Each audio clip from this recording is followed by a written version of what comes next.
Buenos días, queridos estudiantes. Espero que se encuentren muy bien. Esta semana vamos a tratar sobre la sociedad. Pero primero vamos a iniciar con una pequeña frase. No limites tus retos, reta tus límites. Nosotros somos muy grandes y podemos alcanzar todo lo que nosotros nos propongamos y nunca debemos limitarnos a realizar cada una de las cosas o propósitos que tenemos. Ya, espero que les sirva y que tengan una excelente semana. La contradicción y las ambigüedades. Los textos se producen, los textos que producen las personas pueden dividirse en dos grandes grupos, literarios y los no literarios. Los primeros son textos que se desarrollan en el ámbito de la ficción y que tienen como finalidad causar que el lector tenga un placer estético en un segundo y tenga un cambio en el desarrollo de su ambiente y en el desarrollo de la imaginación. Ya, ojo, entonces, ¿qué tenemos dentro del contexto del desarrollo textual? Tenemos los textos literarios y los textos no literarios. Los textos literarios son más enfocados en el entretenimiento y los textos no literarios son más enfocados en la comunicación. Pero para esto y para la construcción de cada uno de ellos se utiliza dos campos muy interesantes, la contradicción y las ambigüedades. La contradicción y la ambigüedad pueden ser recursos de la lengua muy utilizados para expresar sentimientos complejos como el amor. Por lo tanto, la contradicción es una afirmación y una negación que se oponen una a la otra y recíprocamente se destruyen. ¿Ya? Una contradicción es decir algo sí y decir algo no. Por ejemplo, la amo y la odio al mismo tiempo. ¿Ya? ¿Qué contradicción más grande? ¿Cómo puedo amar y odiar a una persona al mismo tiempo? La torta es dulce. No, no es dulce. Ay, entonces, ¿qué sabor tiene esa torta? La comida está salada. No está salada. ¿Ya? ¿Se dan cuenta el tipo de contradicción? Es dar una afirmación de algo y al mismo tiempo decir no. La ambigüedad.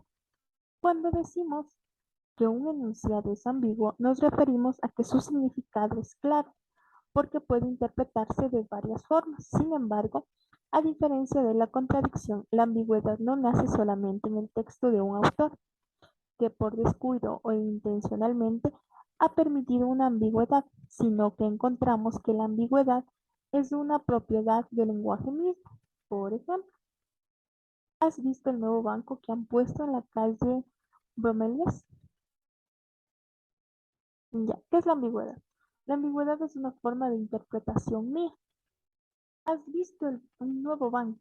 La palabra banco me permite a mí asociar en una institución o asociar que es un asiento. Ya, eso es ambiguo, que no me muestre el significado, que me deje el significado a mí, imaginación. La homomia, la polisemia y la paromimia. El lenguaje mismo muchas veces puede contener ambigüedades y como ejemplo de esto conoceremos a palabras homónimas, polisémicas y paronímicas, ya que van relacionadas a qué? A las ambigüedades. Ya.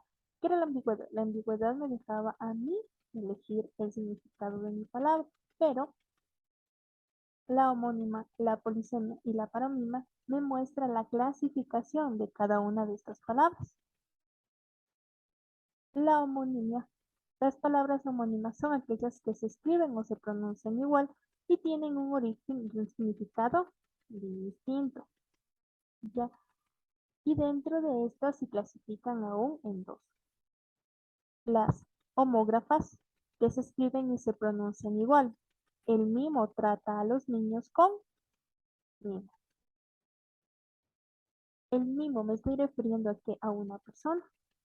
Trata a los niños con mimo, es decir, que los está mimando. Ya es una palabra homógrafa. Y las homófonas se pronuncian igual, pero su significado es diferente. Tuve que cambiar el tubo del escape, un tubo y un tubo, pero que su escritura y en este caso su pronunciación es similar, pero su escritura es diferente y su significado también. Ya, ojo aquí, las homófonas suenan igual, se escriben igual, pero tienen un significado diferente. Y las homófonas suenan igual, pero no se escriben igual y tienen un significado distinto.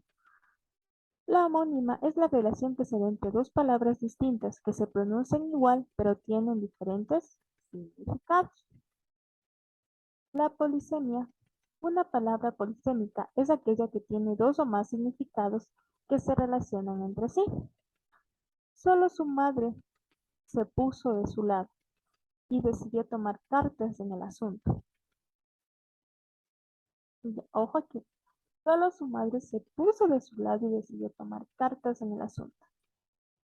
Ya, ¿cuál es la palabra aquí? Aquí la palabra es las cartas. ¿Por qué? Porque la carta puede ser interpretada de diferentes formas. Ojo aquí, el papel escrito que una persona envía a otra para comunicarse es una carta. Cada una de las cartulinas que se componen la baraja son cartas, ¿ya?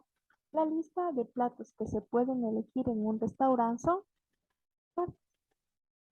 ¿Cómo anunciamos cuando vamos de un restaurante? Pásame la carta para elegir mi menú. O véndame, en vez de decir baraja, decimos cartas. Comúnmente. ¿Ya? Entonces, la polisemia es una palabra que me permite asociar a varios significados. Y la paronimia es la relación que se da entre palabras que se parecen, pero que cuyo significado es totalmente distinto. Ojo aquí, coma puede ser un verbo que a su vez,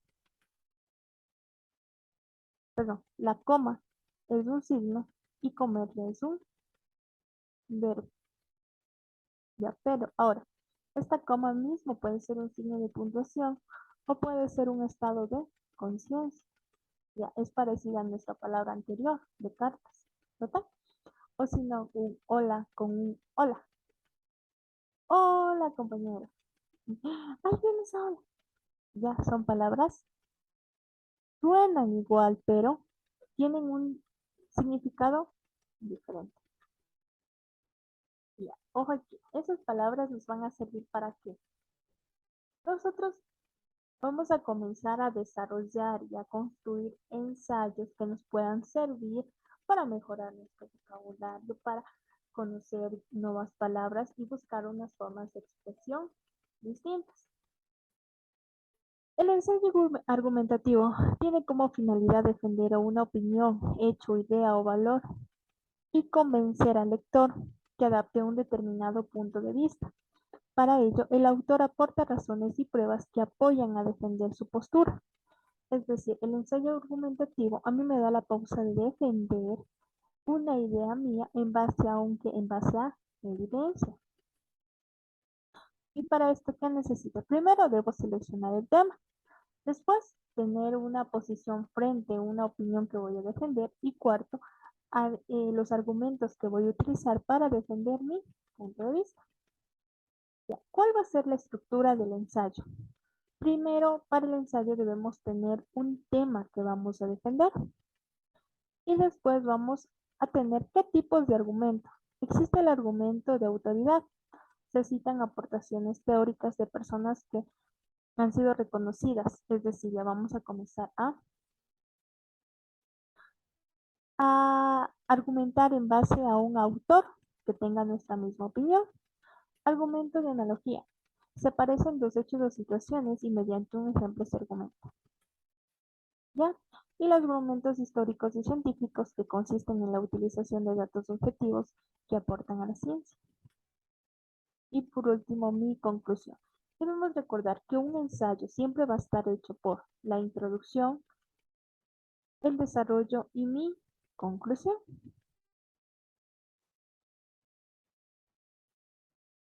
Este es un pequeño ejemplo de un ensayo les voy a dejar para que ustedes lo lean y puedan identificar cuál va a ser nuestra introducción, nuestro desarrollo y nuestra conclusión.